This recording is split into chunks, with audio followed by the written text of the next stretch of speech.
Okay, well, I always like to start with a little prayer, which is just is in Tibetan, and it's expressing two thoughts. The first two lines are for anybody in the room who already identifies with being a Buddhist, so it's kind of reminding us of our reliance on the Buddha and his teachings. And the second two lines maybe can be for all of us. We'd say, I think, stating our purpose for our being here together for this hour or two, you know. The Tibetans would say setting your motivation. So let's state a kind of altruistic purpose. We're going to sit here and listen to these ideas about the mind, about life. And they're coming from the person called Buddha, who lived in India, 2,500 years ago. And in fact, you could say that the mind is Buddha's expertise. That might be a surprise to us, but we'll discuss that. And so the point of it is to be advice. So the fact is, we're the boss, not Buddha, so you might not like the advice, and that's perfectly fine. But the words I'm going to be saying is meant to be advice. So to hear it like that, and if there is any advice that you feel you could like to take with you, then that's the point, I mean, I sort of say it, and it's true. You can be a 1% Buddhist, but it should be practical, not some kind of just interesting concept. It should be practical. That's the idea. So the advice for what, obviously, is to help us develop what for the Buddha is our unbelievable potential. Something I think the way Buddha talks about our potential is really not the way we think in our culture. Not at all. You'll hear. For our own potential as human beings to be less neurotic, less depressed, less guilty, less jealous, more kind, more wise, more loving, more content. That's the bottom line. For our own sake, obviously, but because we live in this, crazy world together, for the sake of others as well, So that's the idea. And I'll sing this little prayer. Sangye charang choke chognam la jangcho badu dagni kyab suchi dagi chonyen gipe sonam ki drola penche sangye dropa shog sangye charang choke chognam la jangcho badu dagni kyab suchi dagi chonyen gipe sonam ki drola penche sangye dropa shog sangye charang Soke chognam la, jangcho badu dagni kyab suchi, dagi chonyen gipe sonam ki, drola penche sangye dropa shok. Okay. So what to do the chocolate runs out is really exactly pointing to the Buddha's approach to life, So as I mentioned very briefly, Buddha's, got this extraordinary view, quite radical, you could say radical view about the potential that we possess as human beings. And as I also said, and it's utterly true, although we mightn't think it, is that the Buddha's expertise is the mind. Buddha deals with the mind. And the mind is as far as he's concerned, the mind is the essence of what we are. What goes on in our mind, as far as the Buddha is concerned, is the source of our happiness and our suffering. He doesn't mean that outside things don't play a role, but he's really radical in the way he stresses, in a practical way, not in a moralistic way, that what goes on here is the main source of our happiness and suffering. And secondly, in the long term, he's saying that, he has found from his own experience, he was this marvellous fellow, who lived 2,500 years ago, who came out of this extraordinary Indian tradition that we in our culture, I think, know very little about. I like to say we all know about the Greeks and the Romans, but we don't know, if we're Caucasians, Christians and Jewish people say, we know little about the Indians, or other cultures for that matter. Well, Buddha came out of this extraordinary Indian culture, where, as the Dalai Lama said, they were the ones who more than 3,000 years ago began this extraordinary investigation into the nature of the self. So Buddha's deal, he came out of that tradition and he diverged in his own direction in relation to exactly that. So what Buddha found was, from his own experience, this is the point, because he's not a creator, he doesn't assert a creator. There is no concept like that in Buddhism. He was this regular guy who became a Buddha. So what Buddha has found from his own direct experience is we all have this innate potential, and essentially it's a way to put it in terms of two things. And this is indicated by the word Buddha. It's a Sanskrit word, but the Tibetan word Sangye, the etymology of it's really tasty. It's telling us, in essence, this extraordinary potential that Buddha has found from his own experience that we all possess in the mind. So the first syllable, sang, implies the total eradication from our own mind, our own very being, of the stuff that we figure is completely normal and is at the core of our being. Depression, attachment, jealousy, low self-esteem, fear, ego, all these things, these simple words. I think our materialist models of the mind would assume that these are normal parts of a reasonable person, you know. But Buddha has found that we don't need this stuff, that we can get rid of it. So the long-term job of being a Buddhist is to do this job of ridding the mind of all this stuff. And why should you do that? Because he says it's the source of our suffering. But not only that, Gye, Sangye, Buddha, it implies that we can not only get rid of the rubbish, we can grow the goodness to perfection. I mean, speaking in the simplest of terms, you know, that we can grow, that love, compassion, wisdom, confidence, these things are actually, for the Buddha, are at the core of our being. So it's not just some kind of cute statement he makes. This is dealt with in immense depth in all the literature. And for anybody who seriously wants to study Buddhism, this is exactly what you would be studying, you know, in the Buddhist psychological model, Buddhist philosophy. This is what Buddha has found. And he would say that this is the job he has accomplished. And then he's not asking us to believe him. He simply says, this is my methodology. This is what I did. Over to you, baby. Up to you to just use it yourself if you choose, you know. So this is why Buddhism in the most fundamental way is not a belief system. Fundamentally it isn't. And this is an important point, actually, just as a bit of a background, you know. I mean, I was brought up a Catholic, very happily a Catholic. I was in love with God, with Our Lady, the saints, all this business, you know. I love going to Mass. I was also naughty. I don't know why those two parts came together, but they did. But my world inside was very much to do with God, the meaning of life, all these things, right? So naturally, I was a Catholic. So naturally, as a Christian, as a Catholic, I had faith in God. God, by definition, is the boss, because God is the creator. God is the source of the universe. This is a given in all the creator religions, isn't it, you know? God is the source of me. God is the source of the rules, because God's the boss.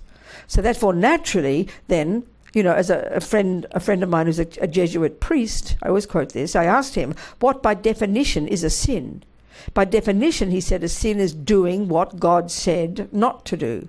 Now, I'm not criticizing. I absolutely will not criticize that. That's a profound way to live your life. If you have such faith in somebody, and that's that approach. So necessarily, then, you have faith in God. You believe in God. It would be extremely rude to consider that you have to prove God to be right. I mean, you wouldn't do that. Whereas the Buddha's view is not that. In many ways, you know, you can be forgiven for thinking this is exactly the same. Look, I'm a nun. I just sang a prayer. There's so many holy pictures in this place. Probably leave the Catholic churches for dead, you know. You do many more. The trappings of it look identical. It's not wrong. It's true, isn't it? But there's this fundamental difference at the core of the Buddhist approach. The Buddha was this regular guy who became this perfected being. In fact, the term in Buddhism, they even use the word superior being, except the Buddha says we can all become one. There's not just one, and that one is not the source of everybody else. There's no concept like that in Buddhism. So that's one general point. So therefore the approach is that Buddha, the job he said he did, rid his mind of all the rubbish and grew all the goodness. He's saying, this is what I did, and he's not asking us to believe him. He's saying, okay, here's my methodology. In just the same way, and this is always a bit of a shock to us to hear this, you know, if I were Einstein here telling you about relativity, you know perfectly well I didn't, you know, you would hope I didn't make it up. You would hope I didn't create it. You would hope it's not from revelation. It's not, you know, it's not from a dream or a vision. You would hope that I came to these conclusions about relativity from my own hard work. Well, that's exactly the approach with Buddha, which might be surprising to us because we know that he talks about reincarnation, which means consciousness coming from before and going to a future life. And we tend to have an assumption that can't be proved. Well, Buddha says, of course it can. He gives you his methodology, you know. That's why he's not saying believers. That's why I always like to say I use Buddhism as my working hypothesis. And I say that sincerely, you know, because I think we can get very intellectually lazy if we say we merely believe in something. And that's our default assumption about spiritual teachings, I think, religion. We absolutely assume it's a belief. We assume religious or spiritual teachings can't be proven. Therefore, that's why we think, well, I'm allowed to believe what I like. I'm allowed to think what I like. Well, you are, aren't you? It's true. But the Buddha's point might be better to, you know, look into what is real and what is not. That's the Buddha's approach. So as the Dalai Lama said, if you choose to follow Buddha's teachings, meaning his methodology, and at a certain point you get to a certain point where you do discover that he actually is wrong, well, then of course you must reject him.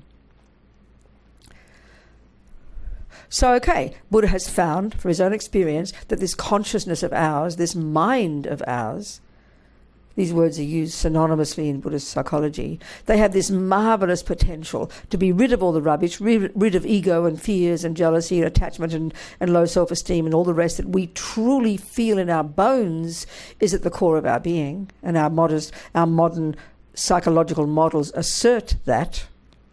We consider these things as so normal that I think we'd be considered abnormal if we didn't have them. So Buddha, it is quite a radical point that Buddha's making. Don't hear it in a cute way, He said that we can rid the mind utterly of all that stuff. So don't hold your breath. It won't happen overnight. He says it takes kind of like a long time, but that's what he has found. Not only that, we can do the other wing of the bird. A bird needs two wings, wisdom and compassion. And this first one we mentioned, ridding the mind of all the rubbish, if you like, that's the wisdom wing. Then you've got the compassion wing, growing all the goodness, perfecting the good qualities within us, which is where we become connected to others, benefit others. This is Buddha's findings. This is Buddha's view. So, you can also be a 1% Buddhist, and I mean that very sincerely. Many people who study, let's say, who practice some kind of Buddhism might never think about these things, might never think of reincarnation or karma, which we're certainly going to talk about tomorrow. They might like to do a certain mindfulness meditation, which comes from Buddhism. That's perfectly fine. You're the boss. No one's asking you to believe or swallow something whole. It just happens to be I like the big picture, so I like to talk about it from the big picture point of view. That's my choice. So then the potential we've got, Buddha says, every one of us has it naturally. No one's given it to us. It's not as if some people have it and others don't. There's extensive teachings in Buddhism about the nature of mind, how mind is innately pure, how mind has got this marvellous potential. So then if it is true that every mind, and the word in Tibetan is very interesting for the term that you'll read in Buddhist literature, the term sentient being. The word in Buddhism is Tibetan, is very tasty. The term is mind possessor. We are mind possessors. Incidentally, so are monkeys and dogs and ants and other beings, who, that we can't see. Buddha would assert masses of sentient beings, So he would say all these sentient beings, all these mind possessors, naturally possess this innate potential to be rid of the rubbish and full of all the goodness. Okay, to hear the qualities of that person would sound pretty cosmic, but maybe we won't go there, but just letting us know that. So then, if it is true, then we all possess this marvellous potential to rid the mind of all the rubbish and grow all the goodness. Then if that's true, and if that potential exists in the mind, and if it's appealing to us to think of being less angry, less depressed, less jealous, less low self-esteem, and I think nobody would argue that it might sound quite nice, then we better be clear what he means by the mind. It's crucial. And indeed, if we then look into what he says about what the mind is, we better know exactly what he means by ego, attachment, anger, pride, jealousy. These are the terms that he uses, the stuff that we use, but which we sort of think is kind of cute and interesting, and emotions. But if we talk serious psychology, we talk about bipolar and HDID and all this business, you understand? But Buddha still uses these same terms, has been doing for 2,500 years. This is the stuff of the mind as far as the Buddha is concerned. So then we need to know what he means by that stuff. And if it is true that this stuff is not at the core of our being and we can get rid of it and grow the other stuff to perfection, then we need to learn how to distinguish between the states of mind called anger and love and compassion and generosity, etc., etc., etc. Or to be, as Lama Yeshe would put it, learn to be our own therapist. So necessarily, this is an internal job. It's an internal job. And this is where we now need to be clear, just theoretically, about what Buddha means by the mind, because it's a very different view from how we think. These words are the same. The contents of our mind, we know these words. But the Buddha's fundamental view, and you don't believe this, you simply hear it and take it as an assumption here, is that your consciousness, first of all, it's not physical. So initially this is quite a shock because we're so used to either being, if we're a Christian or a Jew, we do assert a part of us called a soul or a spirit. Buddha doesn't have a word like that. Second, then, if you're a materialist, a philosophical materialist, which is the system that works in our world that we all take as a given, the scientific world, then we only have a body, don't we? We have a body, and part of our body is our brain. And our brain is synonymous with the word mind. Well, not for Buddha. He doesn't argue we have a brain, and he doesn't argue it plays a role, clearly. But he would say it's not the mind. So he would say there is a non-physical part of us, but he doesn't call it spirit or soul. He calls it mind, or indeed consciousness. Then secondly, he says our mind or our consciousness, has these far more subtle levels of cognition. And this is what these amazing Indians, more than 3,000 years ago, first discovered. As I said, we know very little about this, but it's very fascinating, actually. Before the Buddha came along, hundreds of years before him, these extraordinary beings, they were the ones who created, actually, this technique that the world knows very broadly these days as mindfulness meditation. And everybody has a different definition of it, and that's okay. Buddha doesn't own it. But it's coming from this very specific technique created by these extraordinary Indians that you could say is a psychological skill that enables you to get fierce, extraordinary, disciplined, clear concentration at a level of subtlety in your own mind that we don't even posit as existing in our materialist models of the mind. This is the thing to take, to listen to that. So then what they did was they developed this concentration. What for? Not to sort of observe their navels, but to unpack and unravel the contents of this mind of ours. And they would say that's what they did. And in fact, what they did was map the mind. And any information coming to us today that's studied in the Tibetan Buddhist monastic university system that anybody being a Buddhist is learning about has come directly from these Indians more than 3,000 years ago. Buddha, of course, diverged in his own direction, and he came to his own conclusions, and there's all sorts of debates and discussions about this model of the mind. But it came first from these Indians. And what's so fascinating, if we think of the mind now, we think of the brain. And secondly, if we think of mapping the mind, we'd think of mapping the brain. Pretty good, nothing wrong. But the Buddha's view, coming from these amazing beings, they mapped it internally. And we have nothing like that in our culture. Because if you get this more subtle level of concentration, what you're doing is going beyond the sensory level, beyond the conceptual level, which of course we don't posit as existing. So it's a very radically different view and utterly fascinating, It's dealt with extensively in all the literature. So Buddha came into that tradition hundreds of years later, and then, as I said, diverged in his own direction. So the job is necessarily internal. And we really don't have equivalents in our culture. I think we have great suspicion about subjective. There's got to be something we can see or hear or taste or touch or smell or externally analyse for us to call it scientific. But the job of being a Buddhist, and we sort of know it, we do it anyway, is an internal job. So our mind is not physical. It goes to far more subtle levels of cognition, levels of subtlety, as I said, that we don't even posit as existing in our culture. Third, this is quite a shocking point, is that it's not given to you, your mind, which means your intelligence, your creativity, your compassion, your love, your hate, your psychosis, your being good at piano, whatever you like. All of these are tendencies in our mind. And for the Buddha, necessarily, they are not the handiwork of someone else. Mummy and Daddy give us a body, no argument. They give us a brain, no argument. But the Buddha would say they absolutely do not give us anger or love or compassion or kindness. This initially is quite a shock, because that's the default assumption. And equally, if you're a Christian or a Muslim, for example, you would assume there's a part of you called a soul that's the handiwork of your creator. Buddha has neither of those views. So our body, no problem. Mummy and Daddy gave us that. They worked hard to get that egg and sperm together. But they do not give us our tendencies or our love or compassion or creativity or saintliness or psychosis. And this is initially such a shock. And it does take time to see there's not a contradiction. This is why it's in the materialist models and this view. There's differences, but they can come together. That's why these marvellous conversations the last 30 years, organised by a group called Mind and Life. You'll see their website, mindandlife.org.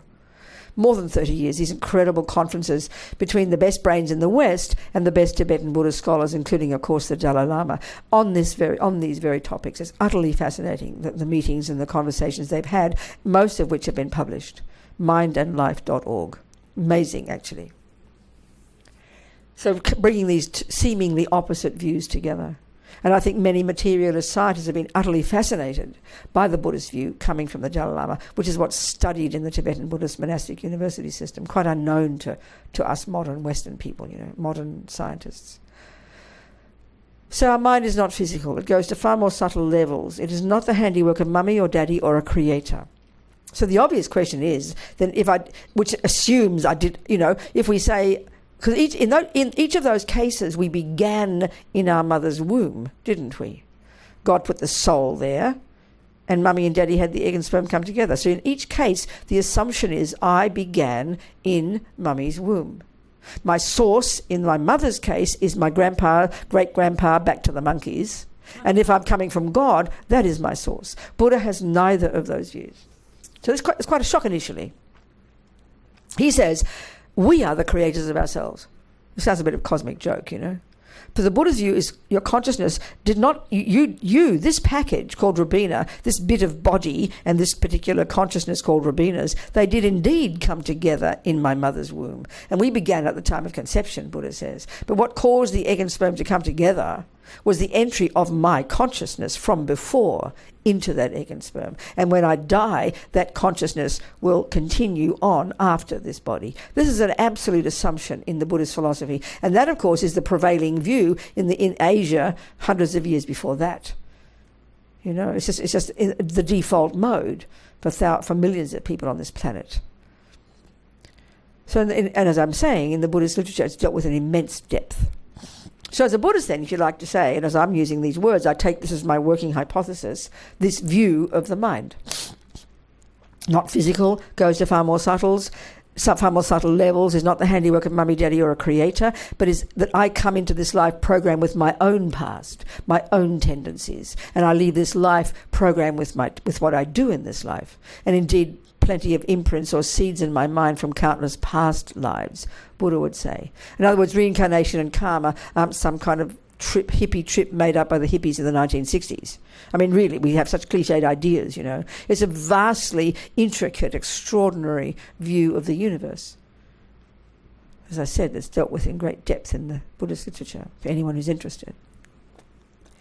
So then, the key point then, so there's various key points, but the point here that we're going to discuss, based upon hearing this, is to look into the neurotic parts of our mind, the unhappy parts, the deluded parts, the emotional, the many terms they use in Buddhist psychology, to see if we can identify them and distinguish them from the good parts of ourselves, the positive, the useful, the appropriate, the beneficial parts of our mind, so that we can learn to lessen and eventually, long-term, get rid of. But that's long-term. But at least begin to identify and lessen the neuroses, because they're not set in stone.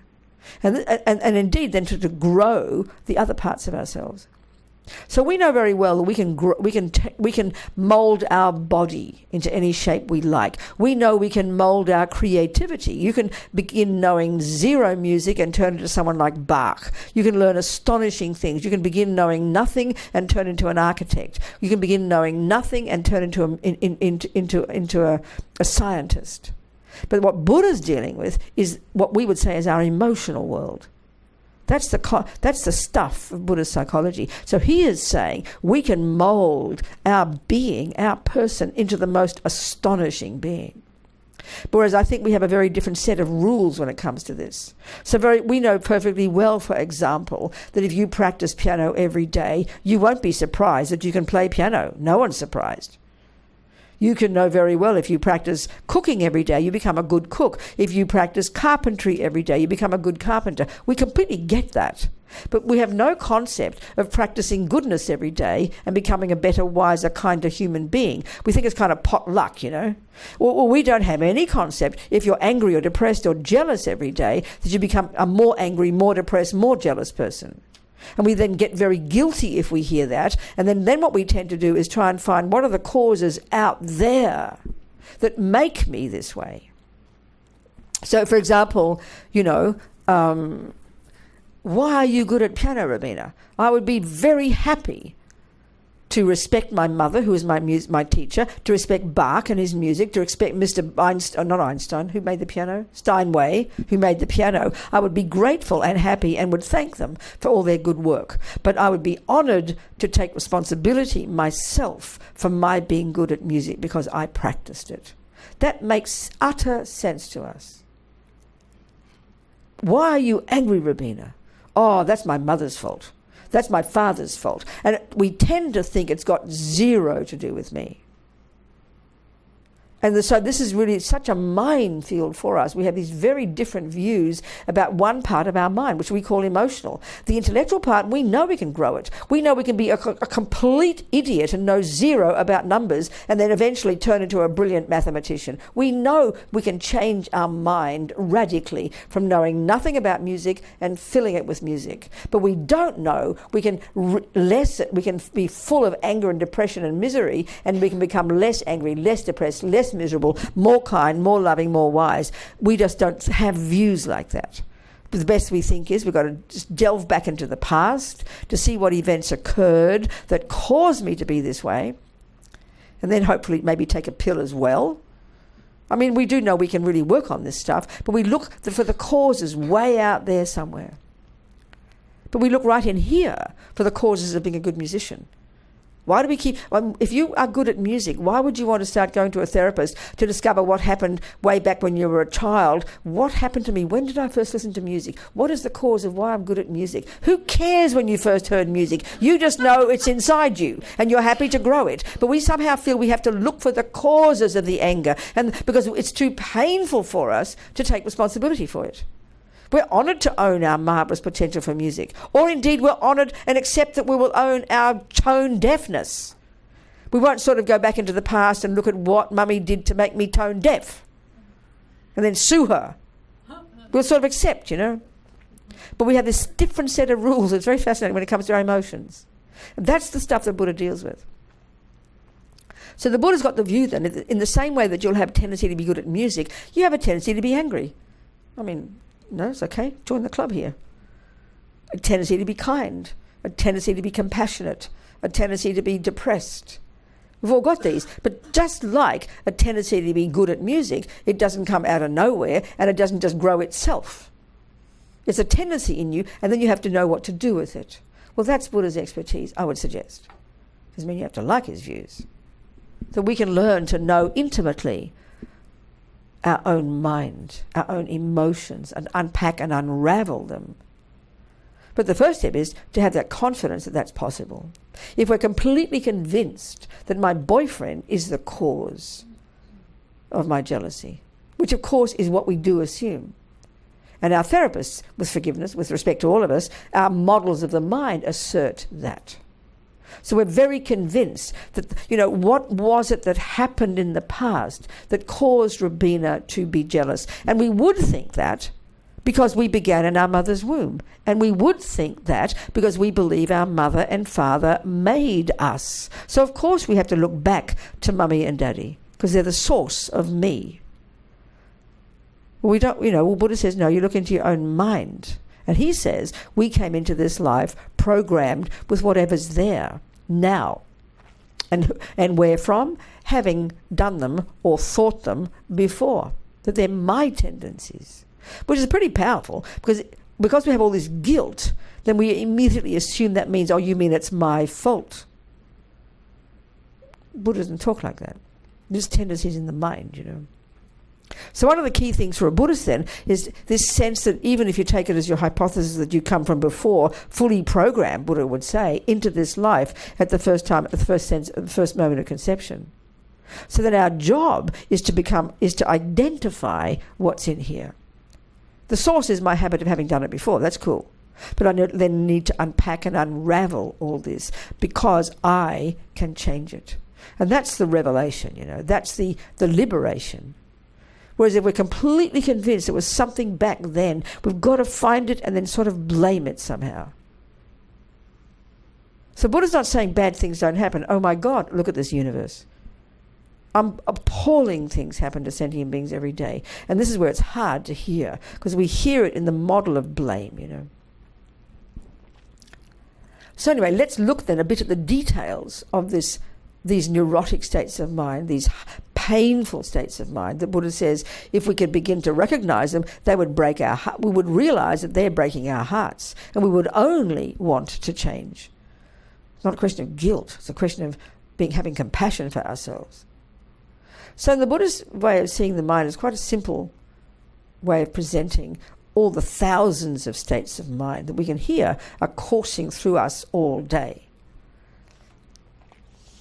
So, you know, the Buddha's view is deceptively simple. You've got a bunch of states of mind, as I've been suggesting, that are neurotic and ridiculous, a bunch that are really positive and useful, and then there's a third bunch. They're called virtuous and non-virtuous, if you like. That sounds a bit religious, but that's terms they use. And the third category of states of mind, I like to call them the mechanics of the mind. They're things like concentration, good memory. So as Lama Zopa puts it, thieves need mindfulness, which is good memory. It's not virtuous in its nature. Thieves need it, you know. A sniper needs very good concentration. Well, so does a meditator. So does a person who wants to become a better human being. So they're the characteristics that we've all got.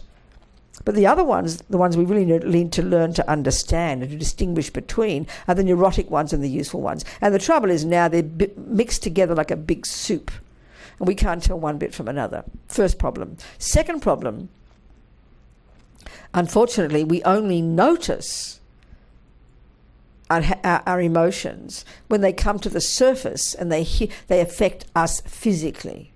Which is why a person who gets angry easily, it's easy to identify it because the spit's coming out the mouth, the eyes are wide, they're punching and kicking, and the words are gone berserk. You know, you can see, oh yeah, that's angry, because you can see the body.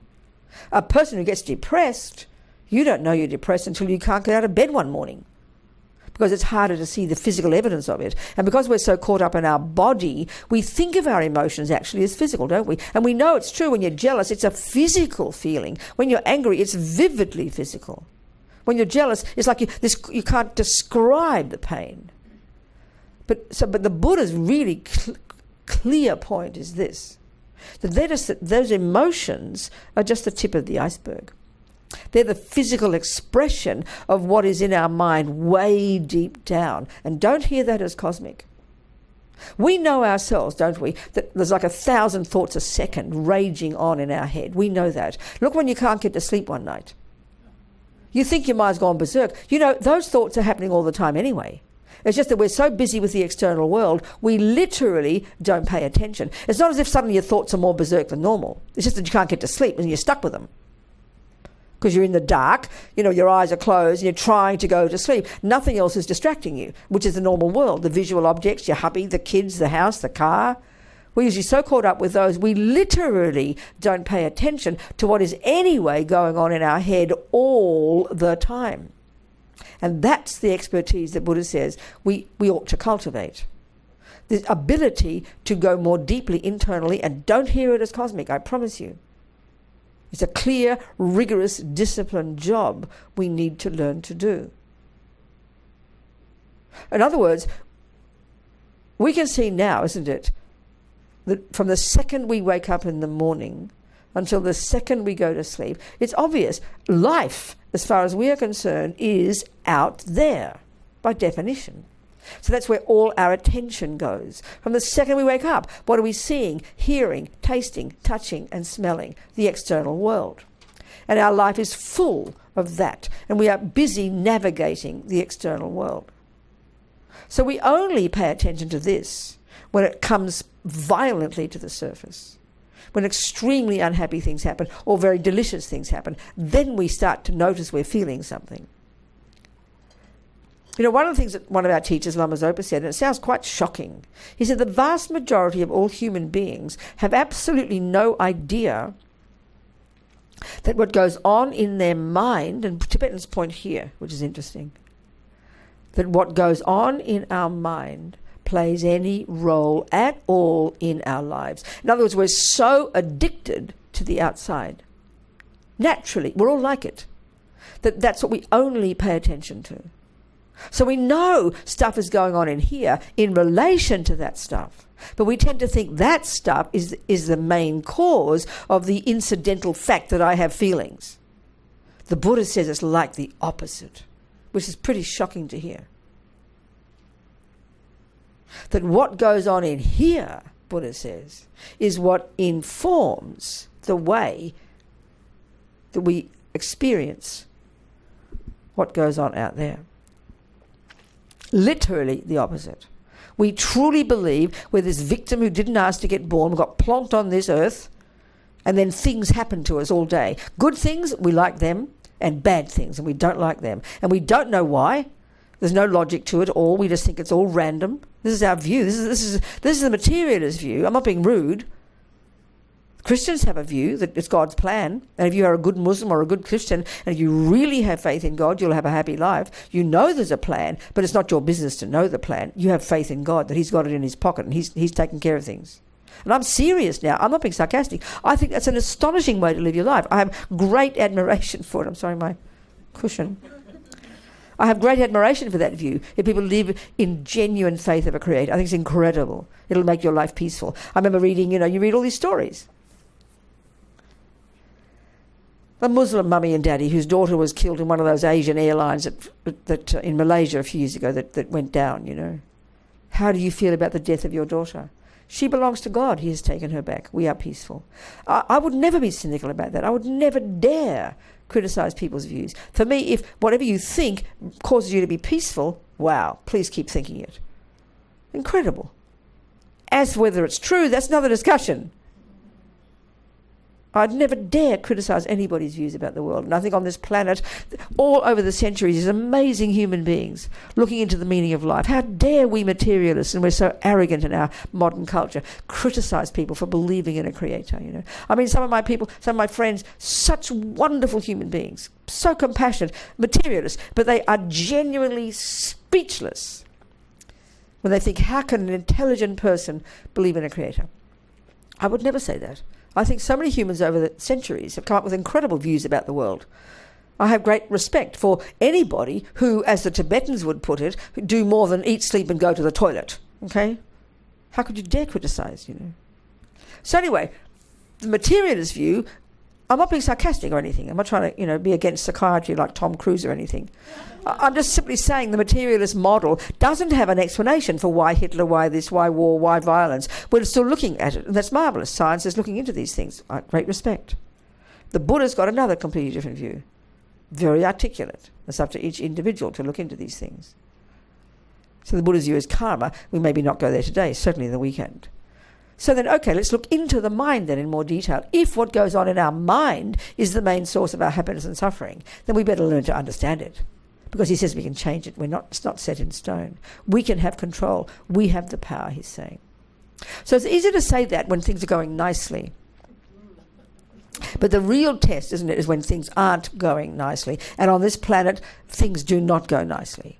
And that's why I always like to talk about the examples of my friends in prison, Like in 94, 96, when I was based here. Where was I based? Just down there a bit. Santa Cruz, across the hill, on the other side of 17. I used to hate driving in 17. When I first came here, I had this 1976 Dodge Dart. It was a gorgeous car, but it was like a big boat. Getting it over Highway 17 was just too terrible. I couldn't cope. And it finally died on Highway 17. And then one woman who worked for the Department of Justice picked me up. So we had nice talks about prisons, It was very sweet. My nice $500 Dodge Dart. It was a beautiful car. Anyway, when I was based over there, and I was editing our magazine, I got a letter from this young man called Arturo, who told me he was 18 at the time, and he'd been in prison since, 16. He's a Mexican from the south, from Los Angeles, in the gangs since he's 12. And he was the first person who wrote to us. And he finally got out, by the way. I don't know if anybody's heard me talk about Arturo. He got out a couple of months ago. He's now 39. He'd never killed anybody, just been in gangs, The sentencing in this state is so severe, it's unbearable. But changing a bit, I think, with Jerry Brown, I'm not sure. Huh? Hope. Well, many of my friends I've known for 20 years are now getting out. I'm so happy. And I saw he now calls himself AJ. And he's I mean, think about it. He's 38. He's been in prison since he's 12. Can you think? 28 years. He's done. I can't describe the respect I have for him. You know, you become emotional infantiles in those prisons because you're treated like an emotional infantile, not to mention treated like an animal. He's unbelievable how he's grown from those. And I know many of my friends are the same. And this is why it's such a powerful example. Buddha's saying, if you can change something, he's very practical. If you can change something, please change it. But what if you can't? That's when the hard work starts. That's the turning point. Because as long as we, as long as everything's nice, we don't think to change our mind. Why should we? But it's when bad things happen, and we all know bad things happen. So this is a minefield for us. So let's look a little bit more at the understanding of the mind in Buddhism. So there's 3 categories, remember? Unhappy, neurotic, deluded states of mind. The positive, constructive, useful ones. The first lot are the source of our pain, and the second lot are the source of our happiness. And the third lot, kind of like the mechanical parts of our mind that make us do a better job, whatever the job is we're doing. So then if it's true we can get rid of the rubbish, and why we would want to is because it causes suffering, and who wants suffering? Thank you very much, I'm sick of it. Then we better identify it. So then this is why in Buddhist psychology it's dealt with in great depth. So what are the characteristics then of these unhappy states? Well, I like to say there's like a hierarchy of them, The root of them in this mind of ours, the Buddha would say that we all share, is this primordially deep, so primordially deep that we don't even have a term for it in our psychology. A primordially deep, neurotic, painful sense of a separate, lonely I.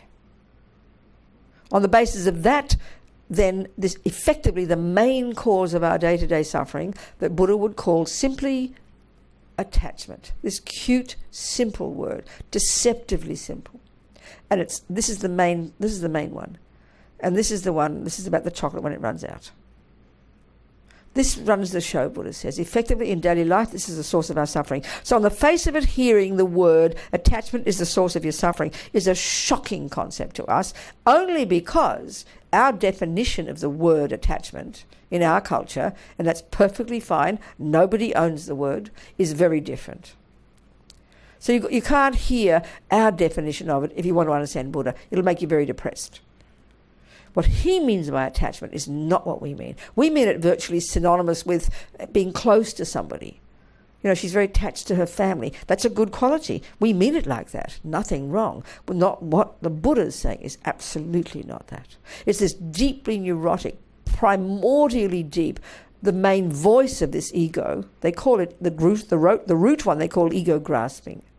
On the basis of this is this bottomless pit of dissatisfaction. That's the energy of attachment, and we're born with it. A profound feeling that no matter what I do, it's not enough. No matter what I get, it's not enough. No matter what I achieve, it's not enough. No matter how much weight I lose, it's not enough. No matter how much I change my face, it's not enough. No matter how much my boyfriend tells me he loves me, it's not enough. We are bottomless pits of dissatisfaction. This is the tragedy of this suffering, but it's so natural within us, so naturally there, we literally don't even identify it. We just assume it's normal.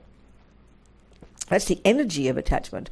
On the basis of feeling you're never enough, never have enough, and we variations of that, then we have craving, the next level of this attachment, to get something, which is usually out there, one of the objects of the senses, such that when we get it, we are completely convinced that it will fill up the gaping hole. This is the feeling we have, And it's deeply instinctive. So then the grossest level, in other words, of this attachment is always searching for something. When I get that, maybe this, then it'll be that, then this. All the objects of the senses, people, things, whatever. These are the grosser level, the more coarse level that is completely normal and prevails in all of our minds to one degree or another. The next level of attachment, then, when it has this massively exaggerated, but it's a massively exaggerated story about the deliciousness of the object and the conviction that when I get it, I'll get happiness. So depending on the person and depending on the object, and this is completely instinctive.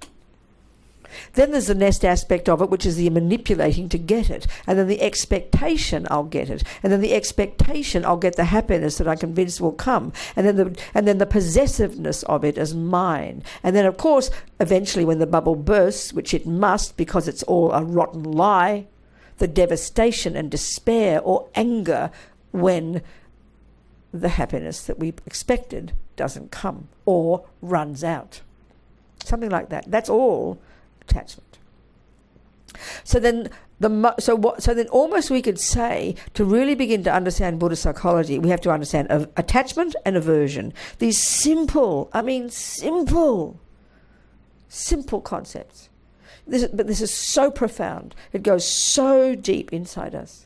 You can never tire of understanding these states of mind. The more we understand this using the Buddha's model, if you choose to, the more deep you can go, unpacking and unraveling these states of mind. So basically, aversion is the response when attachment doesn't get what it wants, or when attachment is thwarted.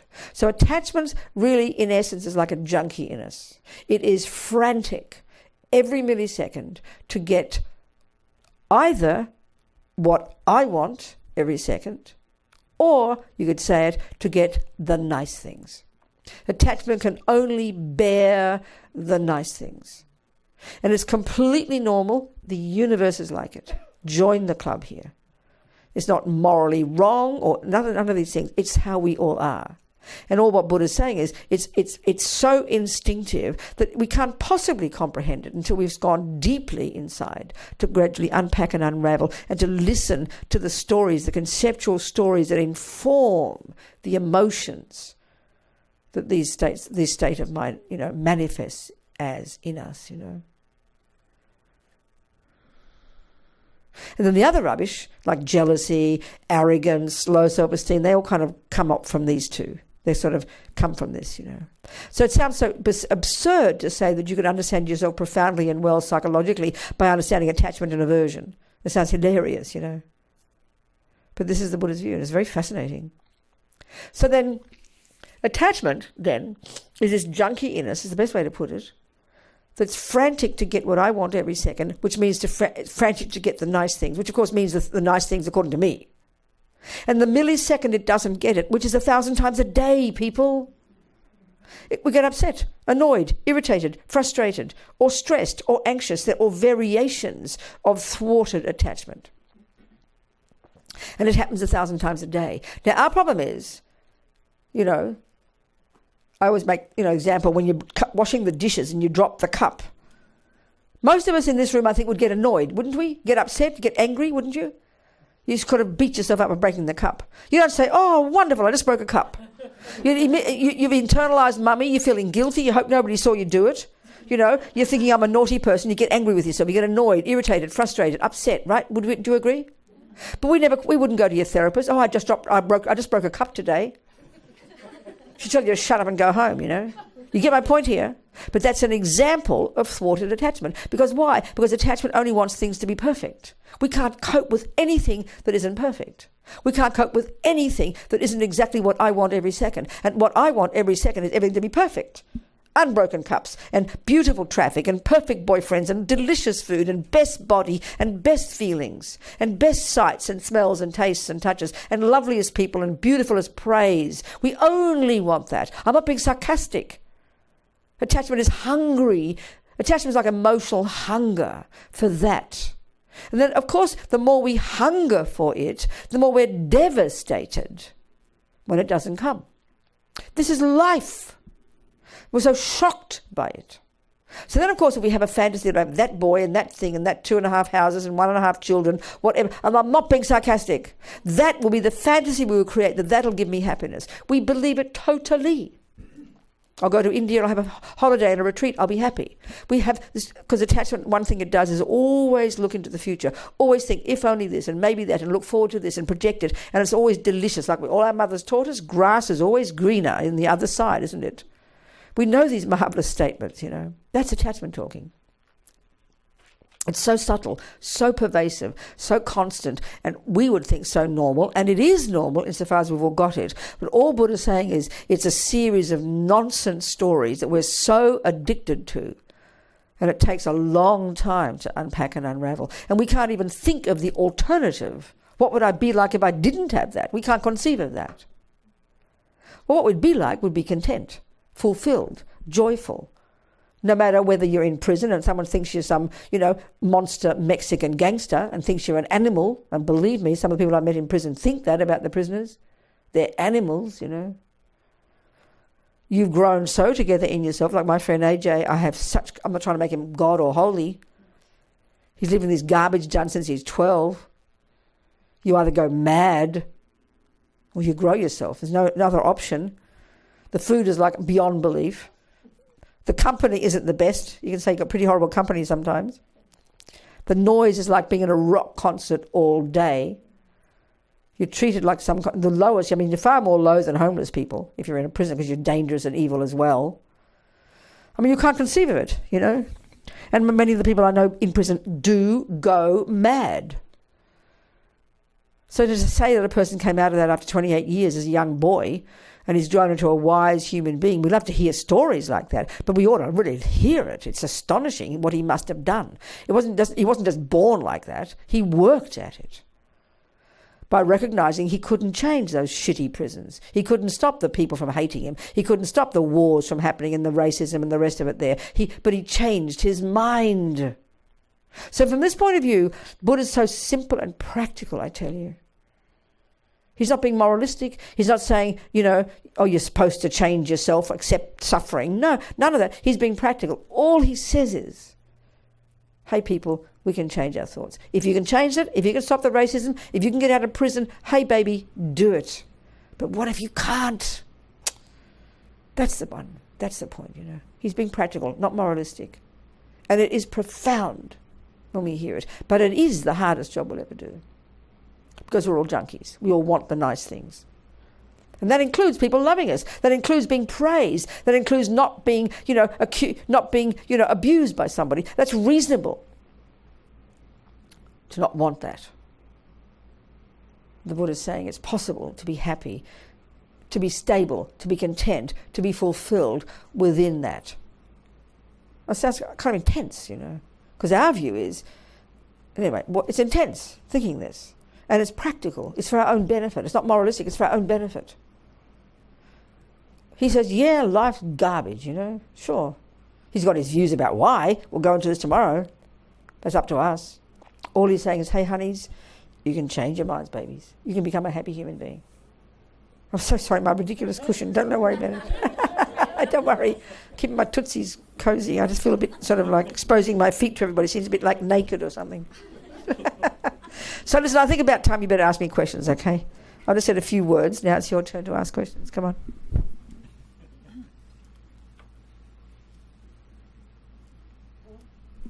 Nothing? Any old question, doesn't matter. Just start the ball rolling. Yes, darling. What's a technique to deal with when you get the physical painful sensation? Do we have a microphone for the questioners? Margaret? Horst? Spare mic for the questioners? Might be healthy, might be handy. We don't have? I'll repeat your question. How do you deal with the physical pain? Well, nothing much you can do, the physical, because the physical is a symptom of the mental, isn't it? Would you agree? If something bad is happening, your jealousy or the hurt, you're saying that. Well, okay, maybe the better question is, I wonder why there's physical. It's sort of fascinating, isn't it, why we should have that physical experience? Because we all know it, don't we? When you have the anger or the jealousy, it's like hell, isn't it? You can't locate it, but it's so intense, it's like a pain in your body, isn't it? It's very fascinating. Well, given that your mind is the source of it, and all Buddha's saying what that means is these conceptual stories deep in our bones, deep habits of attachment, therefore jealousy and all this stuff, they're habits. Because of the deep habit of those, it naturally affects our bodies. Okay, I don't want to sound too esoteric here, but, the Tibetan medical system, if you go to Chinese acupuncturists, for example, and the Tibetan medical system is the same, and it's the same in the Hindu system. We're made up of this subtle physical energy. This is just this model. It's not the way we think in the West, okay? But the way they talk in this model, the Tibetan medical system and the yoga system, we've got this subtle wind energy, subtle sort of nervous system, and this wind energy is coursing through our body, prana. You've heard about all that? And our different states of mind are completely connected with all those wind energies. Well, you think when you're really angry, it's like there's a storm inside you. Your breathing is intense, isn't it? It's like that. So that's the air energies inside us. It's quite a different model. And so because of the intimate relationship between the physical and the mental, then it's literally, we feel the emotions physically, literally. So because the emotion is there, honey, there's nothing you can do with the physical. The physical is just a symptom. So that's why the job has to be the mental one. And that's why we have to learn to live with it as we are working on the mental part, which is the stories that our mind is telling. And that's the stuff that takes time. But I think part of our problem, it's true, because we just can't stand the pain, can we? It's true, isn't it? We just can't stand the pain. And this is why we would do almost anything to make it go away, which is why so many of us are on drugs.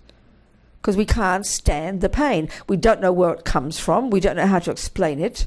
We just know we can't stand the depression, the anger, the jealousy, the anxiety, which seems to bring this physical feeling, isn't it? So we want to do anything that'll just make it go away.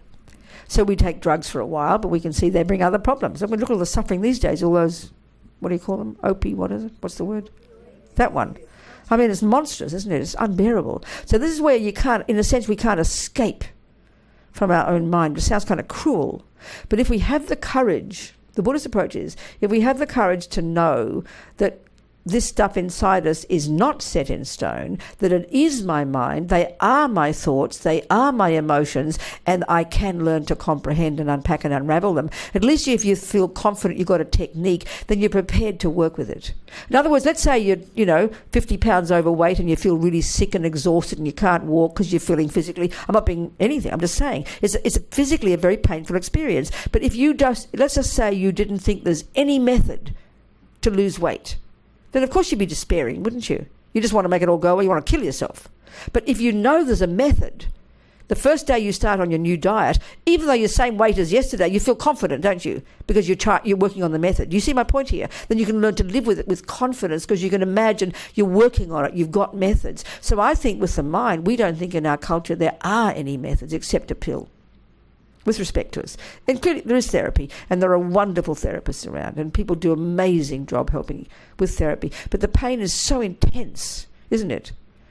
So then at least if we know we've got methods and it's not set in stone, then we will have more courage to bear it while we are working on it. Does that make sense? This is a really important point, honey. In other words, it's a bit like, let's say, you've got some hideous, ugly scar on your arm and you hate it. You think it's revolting and it's ugly and you think it'll never go away. Of course, you want to do everything to hide it, don't you? You get my point? But suddenly you discover it can be got rid of slowly. Then you suddenly don't mind it anymore because you know every day it'll get a bit less. Then you're more confident, aren't you? It's that attitude. And that takes time. Because one of the commonest things, even among Buddhists, for sure, not even among, but among Buddhists, because we have all this excitement. Oh, you mean I can get rid of attachment? Oh, then we get attached to getting rid of attachment. And then you 5 years later you discover you think you're more attached than before and you get depressed.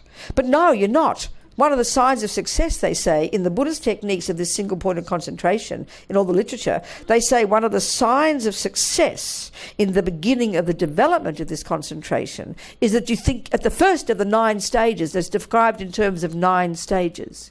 And if you think, they say, at the first of the 9, a sign of success is you think you're getting worse. But you're not. You're just noticing. It's like you go to the gym for the first time. You come home with muscles you never knew you had. But you know it's not bad pain. It's that approach. You've got to be courageous and know that it's hard work, but you're prepared to do it and you've got methods, and that's what gives confidence. And we have to cultivate that. You understand what I'm saying, darling? Yeah. And that's where some of the misconceptions about meditation, one of the commonest misconceptions about meditation is it's an alternative to a pill. And the second thing is if you're blissfully in love with your latest, whatever you have, a boyfriend or whatever these days, I don't know anybody, we're so complicated now.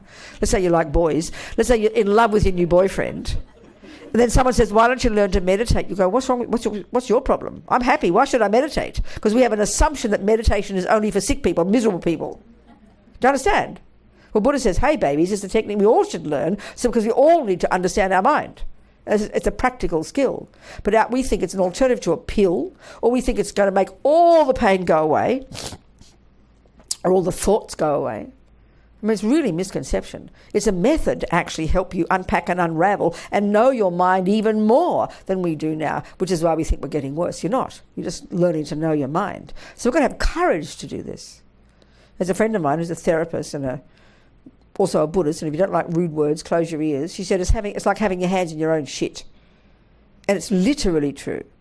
When you start to deal with this, instead of thinking everybody else is the problem, this is heavy, even though the world is a problem. And that's where it gets tricky. You know, if you just get irritable because your boyfriend doesn't look at you perfectly every day, you can sort of see it's your own problem. But if you've got a boyfriend who abuses you every day, then you think, well, what do you mean I should change my mind? He's wrong. But still, there's a possibility. Like my friend in prison, he couldn't tell the guards to start liking him. He couldn't stop the gangsters from starting to kill each other. He had to work on his mind. So it doesn't mean the world is not full of suffering and racism and terrible things. Of course it is. My God, look at the world. So we've got to work here, which gives us then more courage to know how to help out there. Yeah. Anyway, what else, people? Anybody else? Can you speak more about the levels of attachment? You mean sort of go into more what I was saying before? Like when teasing apart. Yeah, okay, let's tease it apart. Good. I mean, they don't say it quite like this in the text, but it's a way of really, it's not inaccurate to say it this way. What I'm saying is it's multifaceted, as you're suggesting. The deepest, most primordial level, like I said, is this feeling, and I think everyone in this room recognizes it, the feeling that somehow there's always something missing. It's the deepest ache in every one of us. And if you think of that, that is the deepest level of it, because the opposite of that is to be blissfully content. You know, whatever, and so we can see that's the deepest one. It's this deep feeling of never sort of being enough or having enough or doing enough or achieving enough. Because always, in other words, it's the glass half full one. And some people we can see are far more suffering at this one. No matter what happens, it is just completely, the default is it's never enough, no matter what. We can see that. But this is very primordial in all of us. So that's the deepest, the most primordial, energetic level, if you like, of attachment. So on the basis of that, it's natural. The next level is hankering or craving for something that we think is missing, because that's the point about dissatisfaction. Something's missing. So then what will it be? So if we've got a particular thing for food, it becomes food.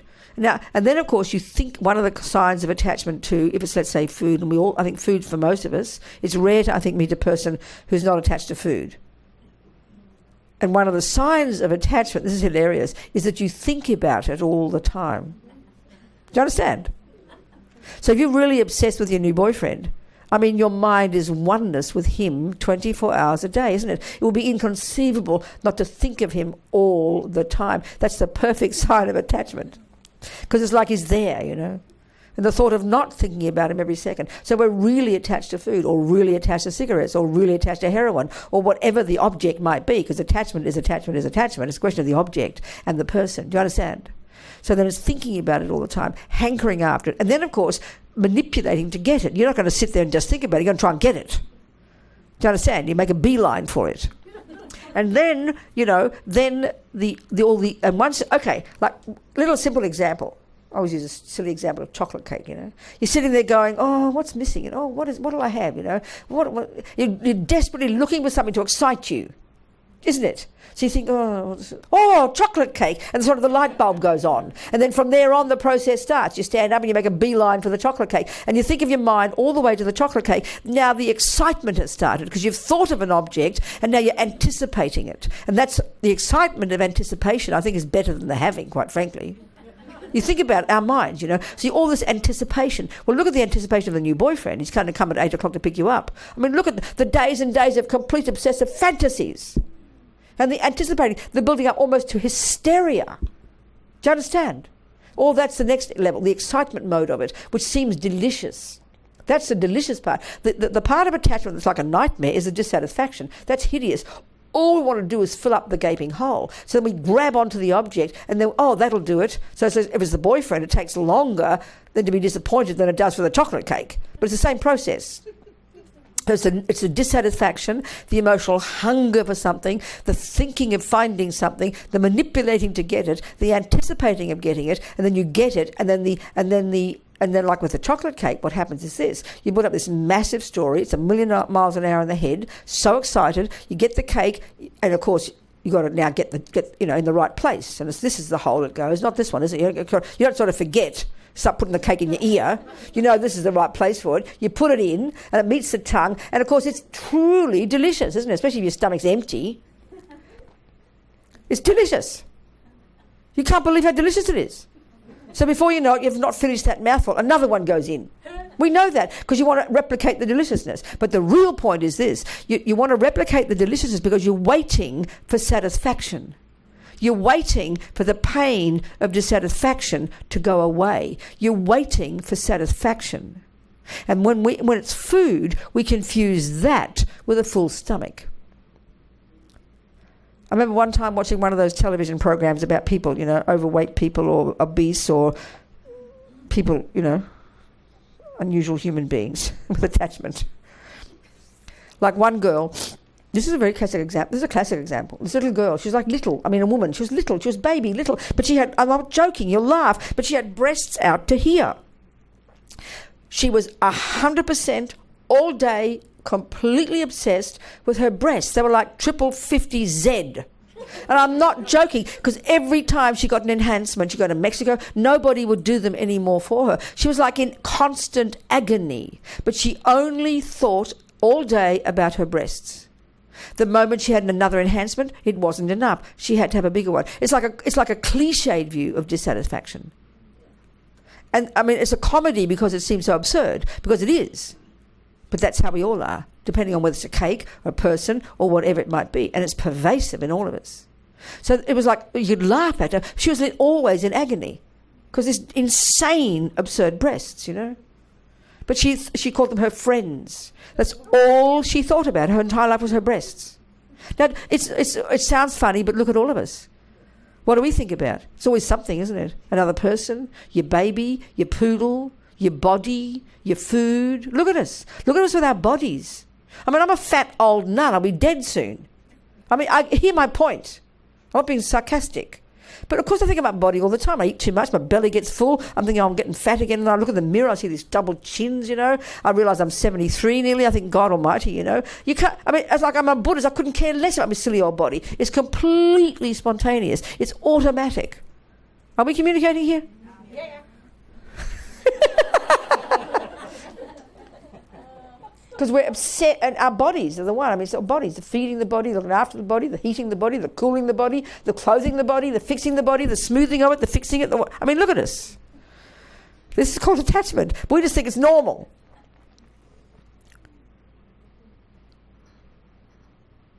That's teasing it apart, isn't it? Are we teasing it apart? Honey? Are we communicating? Good. Because we're all like it, we just think it's normal. And Buddha's saying it is normal. But what he's saying, and it's quite shocking to hear what he is saying, is that we can get rid of it. So because it's so normal, we can't conceive of what you'd be like if you didn't have it. So the only way to think of is, what would you be like? You'd be joyful. I don't think I'm being funny. You'd be blissfully content. You would not think about food unless you needed it. You wouldn't worry about your body because you'd be joyful. You'd feel radiant. They even say when you've got single-pointed concentration, and people are getting this for 3,000 years now, you can't even conceive of the physical and mental joy. And hear those words literally, people. Naturally, you would experience that. Your body would be like light as a feather, whether you're 50 pounds overweight or not. You'd be content. You'd be fulfilled. You'd be compassionate. You'd be kind. You'd be forgiving. You've got way more to go. Even some semblance of being less attached. But the point is, don't hold your breath, because this goes to profoundly subtle levels. Way, way, way, way more subtle than we would imagine, using, again, our materialist models. Because Buddha's way more radical in the way he talks about the levels to which we can develop ourselves. Are we communicating?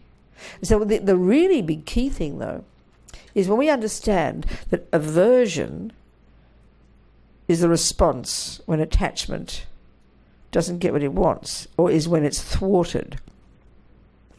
So look what I'm saying. The default assumption in our mind, we don't question it, is that when you're doing the dishes, the default assumption is you won't break a cup. You're not thinking about it, but the second you break the cup, you get annoyed.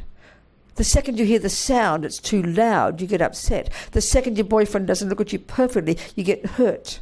The second the boss sacks you or fires you, you get angry. Anger, aversion, irritated, upset, annoyed are all variations of the same state of mind that is when attachment is thwarted. This is such a simple way of putting it. Huh? How are you defining aversion? I'm not sure I'm understanding. No, I understand that. Using the most simple way, when something nice happens, we go, ooh, that's nice. Speaking simply. When something not nice, you go, ooh, that's horrible. Would you agree with that? That's aversion. That's a mild version of anger. If it was really strong, you'd shout, wouldn't you? It's a mild version of anger. So the way to say it, it was a casual. I remember a couple of the teachers, they say it casually, that anger is the response when attachment doesn't get what it wants. So attachment is the default mode. And because it's so subtle in us and so pervasive and pollutes everything else, we're not discussing our good qualities here. We're not discussing the natural wish to want this and do that and be this and have compassion. We're separating these two states of mind, which is Buddha's thing, and trying to locate the weeds, if you like, not the herbs. Do you understand what I'm saying? So this attachment and aversion are so utterly normal for us that we wouldn't even call them a problem. It's only when you want to kill your husband you think you might have a problem. You understand my point? But if you just break the cup, it sounds absurd to think that's a problem. But the Buddha's interesting point is this. The way he describes the mind, how we come into this live program with our past, he's saying that everything that we think and experience and do and say and touch and taste and smell, nothing goes astray. Everything is stored in our consciousness. But 99.9% of it is not visible to us. But it's all there. So naturally, if we spend our lives getting irritable, upset, annoyed, jealous, depressed, simple levels, it doesn't just go out the window. It's like playing piano every day. You keep getting better at it. It builds up, and then one day there's the straw that breaks the camel's back. And only because we don't pay attention to these subtler levels, we just think it's ridiculous to worry about getting annoyed when you break a cup. But it builds up. Do you understand what I mean? And then eventually becomes unbearable. Are we communicating? Does it make sense what I'm saying? Yeah. Yes. Hang on a sec, darling. Yeah. What are some of the methods to identify and get rid of? Well, that's what we're discussing here. That's the Buddhist approach. Learning to be your own therapist. So the starting point is first recognizing it's possible, and then the first step is to begin to get some focus, get some concentration by doing these practical concentration techniques where you learn to step out of your head and focus on something. So you're stepping out of it for even a few minutes every morning. You're beginning to train yourself.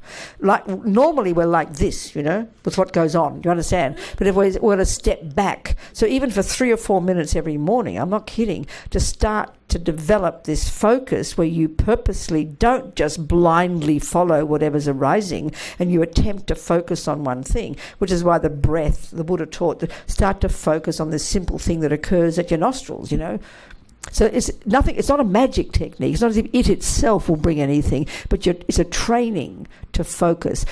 It's a training to not follow blindly what's happening. And from this, even a little bit, you bring to bear that skill in your daily life, where now that you're driving the car, and whereas once you'd just be absorbed in the feeling you're annoyed, but not paying attention, and only when the guy comes in front of you and you freak out. Whereas now, more and more you develop this, and you have to do it intentionally. It doesn't come naturally. You have to want to pay attention here. So now you're not only paying attention to the car, and not just vaguely noticing you're feeling something, but you're paying more conscious attention to what the hell is happening in this crazy mind of ours, 1,000 thoughts a second. And that just takes time. But that's the principle. Do you understand? And you just get better and better and better. Of course, it's easy when you've got a bit of space. But when the boyfriend's in your face or the mean things are happening, it's very hard to look here. All we want to do is look there. So it's an intensely difficult job. Technically, it's not complicated, but just emotionally, it's immensely difficult because it's not our habit. That's all. And that's the first step.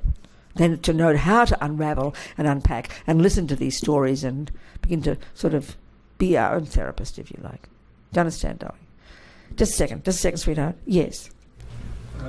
Some of the most virtuous people in history, Martin Luther King, Cesar Chavez, had very strong attachments. I think they had strong. No, I understand what you're saying. It's very interesting, isn't it? You mean in terms of sensory things? Yeah, like Also attachment to justice. what, darling? Attachment to justice. Oh, no, well, you see, this is where we should get out clear about the use of this word. That, I would say, is absolutely not the way Buddha is talking about attachment. If we think of it as a junkie in us and a frantic, needy, bottomless pit, emotional hunger, that's neurotic state of mind that Buddha is describing, we use the word attachment in a different way. So that, you would say, is a genuine, compassionate wish to make the world a better place. We've all got that too. But we're trying to separate the positive parts of us from the stuff that pollutes us, because that's another whole discussion, how we get these two confused. But Buddha, you see, in other words, if we could try and think of these states of mind that Buddha's describing as neurotic, if you could completely take away your good qualities, then if you mainly only had the negative ones, you'd be a monster. So we don't have to point too many fingers to the world, but we can see lots of people who are, if you're really attached, monstrously strong attachment, you'd either be a junkie or you'd be completely attached to get what you want. You'd be raging angry every time anybody would dare to step in your way or argue with you. Or, you understand what I'm saying? Or you'd abuse other people, you'd be arrogant. I mean, we can think of certain people in the world, not to mention ourselves, that we recognise. That's when attachment runs rampant.